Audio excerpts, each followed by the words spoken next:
What is good, you guys? Welcome to the video. I want to show you the most OP build that I've come up with for Rogue, Pinch Shot, and PvP. I have been min-maxing for days in order to really finesse and figure out where the maximum damage output comes from in Rogue, and I am able to one combo people, almost everybody. There are a few select few players that can survive this build, but as of right now, 99.9% of the player base is complete fresh meat for this build. So let me go ahead and hop into it for you guys. I'm going to start with the gear. Actually, before I start with gear, let me start with stats so you know how I'm coming. 100, 600 strength, 420 int, 870 dex, 2.7k range, 250 crit damage, 360 vuln damage, 126 all damage, okay, and then 128% damage with poison, 113% damage with core, 52% damage while imbued, and that imbued damage is very important.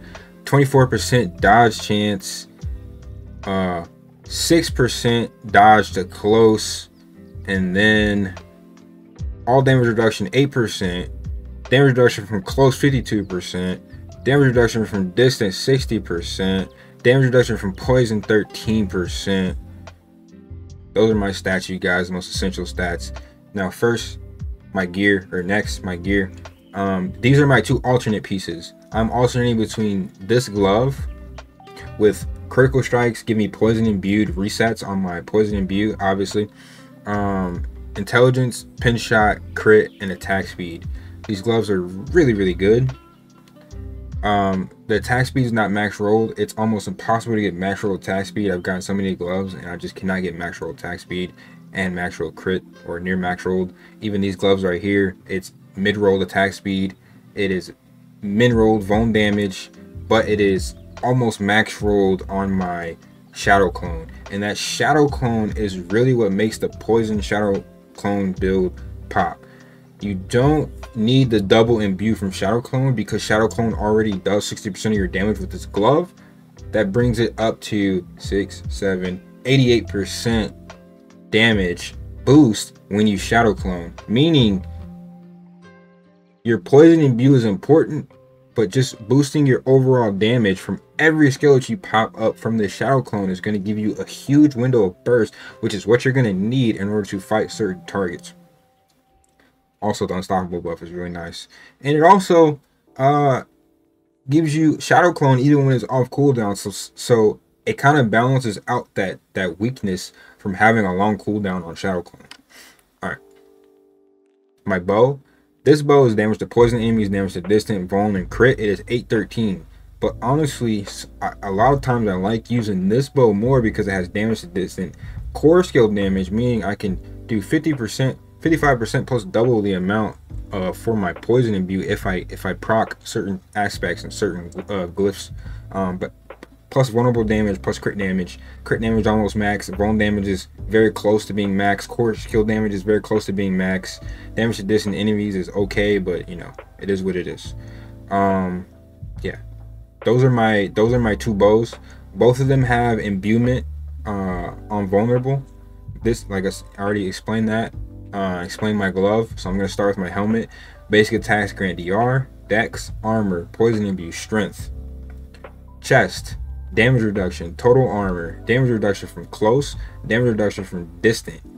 And then it gives you, this is very important, dealing direct damage to a vulnerable enemy has a 41% chance to daze, meaning I have nearly a 50% chance to daze with my normal attacks because they're always applying vulnerability, and I'm applying vulnerability through exploit glyph, which I'll show you here in my Paragon board. Then I have my pants. Damage reduction from poisoned, huge. Damage reduction from close. Damage dodge chance from close, huge. Even though it's min rolled, I'm definitely gonna re-roll that to try and get that max rolled here very soon. And then damage reduction from distant, 23%. Very good. Pants, hopefully I can get those in a higher tier, higher item power. Dex, strength, dodge chance, movement speed, very key because I'm getting extra dodge from my dex and I'm getting dodge chance flat. Honestly, if the more whoever you have problems with, You want to spec more for that dodge chance, but if you get dodge chance base, it's good. But if you have more problems with sorks are a huge problem for this build, you probably want to go dodge chance at distant. If you have more problems with Hoda, you probably want to go dodge to close. But I don't have huge problems with Hodas. However, the dodge chance flat is good. It's good. It's really good. It's just not as high, but it does stack. So whatever. Shadow step, obviously. Oh, I didn't go over this. You take 22% less damage from crowd controlled enemies, and whenever a crowd control enemy deals direct damage to you, you gain movement speed. So you're slowing on applying puncture, which makes them crowd controlled, meaning you take less damage from them because they're crowd controlled, and they give you a movement speed buff just from hitting you. Double shadow step, absolutely necessary. Condemnation, absolutely necessary. 28% on increasing my my combo. And my basic skills can sometimes generate 3 combo points instantly. That way I can just spam penetrating shot. But I am using marksman precision. That way sometimes I might have to do a 4 or 5 stack before I want to get my core skill off. It really just depends on how much burst I need. But yeah. Alright. And then I have Twin Blade of the Expectant, which has Dex, All Stat, Crit Dam, Von Dam. The All Stat I would like to get rid of, but it would make it very difficult to really min-max my stats. So it stays for now, and it's also going to be very difficult to replace because it's 820, and that is very high item power. Attacking enemies with a basic skill increases core skill damage 10%, absolutely necessary to have this aspect. And you really want it max at 10%. That way you can get that 30% bonus upon 3 combo points. Then we have Rapid Ring with basic attacks gain 28% attack speed. Absolutely necessary to stack our CC, to stack our combo points. We need this attack speed on basics. It's more important than the other aspect, which gives you attack speed on core crit, because it's actually more reliable. Vulnerable damage, damage to poison, crit chance, crit damage. You notice I'm stacking poison. Again, poison damage here on my ring. Damage to poison enemies and poison damage, they're both very key and important. If I could, I would not stack damage to poison enemies. I would stack poison damage, but having both of them split like that is also very good. Crit dam, Von Dam, poison, crit chance. Amulet, damage reduction from close and distant, and then 7% damage and +3 to all imbuement. If I could, I would replace the 7% damage for movement speed. Other than that, this amulet is like perfect. And notice that I have the increased armor on my amulet and pin shot on my next ring.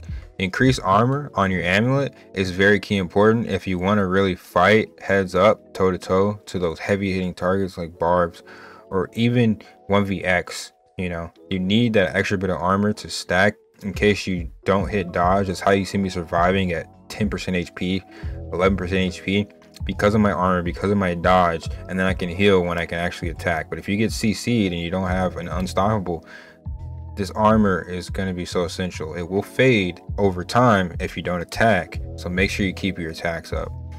That is my gear, you guys. Combo points on specialization. For my abilities, my skill tree, puncture, pin shot, shadow step, weapon mastery, oh yeah, sturdy and siphoning. The changes to this are concussive and trick attacks, absolutely necessary for PvP, because once you daze them, you knock them down, and it pairs very well with my chest piece that applies daze on applying vulnerability. So absolutely necessary. And then I also have dash, which dazes when it hits an enemy that's slow, which they should be slow if you hit them with puncture. So as you're puncturing, you can shadow step, daze into a pin shot, and it's a complete one combo if you landed on anybody that doesn't have a barrier. But yeah, shadow step obviously. And then I have agile for the increased dodge. This is very key and important. Every time you use a cooldown, which means you need to be rotating your cooldowns very well in order for this build to work properly. Then we have exploit, malice. Then we have poison imbue. This could be 12, but it's 11 because I took a point out. That way I could go into trick attacks. But 11 is very good. One day I will get this to 12. I really got to figure out how to truly min-max and figure out what can be left out. You know what I mean? Obviously have the poison imbue, 75% increased damage. This one is not as good because it's damage over time. I mean, if you notice enemies are running from you, whatever, but I want that 75 increased poisoning damage, because when that hits, and let's say I double with Bane, it's gonna completely annihilate somebody's entire health bar, and as soon as their barrier goes down, they just die. DR from debilitating toxins, and then deadly venom, increased poison damage. This is really important because this is hidden DR for rogue. Once someone is poisoned, they deal almost no damage to you. 15% less damage is huge, you guys. It is absolutely huge, I'm telling you. Imbued skill gain 9% increased critical chance. That way I can sacrifice a small amount of crit for my gloves, because dude, without crit on gloves, Grasp of Shadow is really tough. So you need that extra crit on poison imbue, shadow clone, and then I knocked my haste down to 2 out of 3. I do miss it 3 out of 3, but it's necessary in order to min-max and get some of my other skills. And then obviously I have precision. For my Paragon board, I'm just gonna highlight the major changes. I have efficacy as usual, combat as usual, took away no witnesses, ranger 66% marksman damage is really what's changed. I've added a lot of dex nodes into this area. Now I am losing certain things in my next Paragon board because I don't have intelligence. I don't have a lot of intelligence in this build. I'm stacking a lot of strength and dex for my imbued skill damage. I'm losing a lot of intelligence required nodes in this board, but it is all okay because these are not my main damage nodes. My main damage node is imbued skill damage. Imbued skills one shot. This extra little bit of critical strike damage is not gonna matter as much as imbued skill damage. This is flat. It's not dependent upon crit. It's flat damage. And then I'm losing damage to elites. It doesn't matter because this is flat damage, imbued skill damage, and then it's 30% total. You absolutely want that. Losing a bit of damage to distant enemies, but it doesn't matter because I'm gaining imbued skill damage. Non-physical damage does 10 times more than anything else you could possibly do in this game as a rogue. I'm also losing 14% core skill damage, but this can be a little detrimental. I don't want to lose core skill damage. This can be supplemented with core skills in my gear.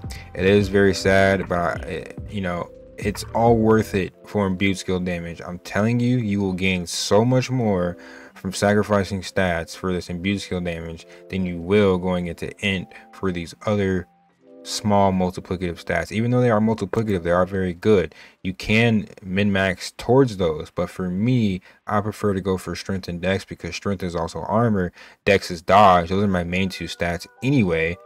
So stacking into that for my imbued skill damage is worth the sacrifice. But then again, like I said, I have Bane here, which has a poisoning. Pay very close attention. 72% poison damage because of the nodes that I have here.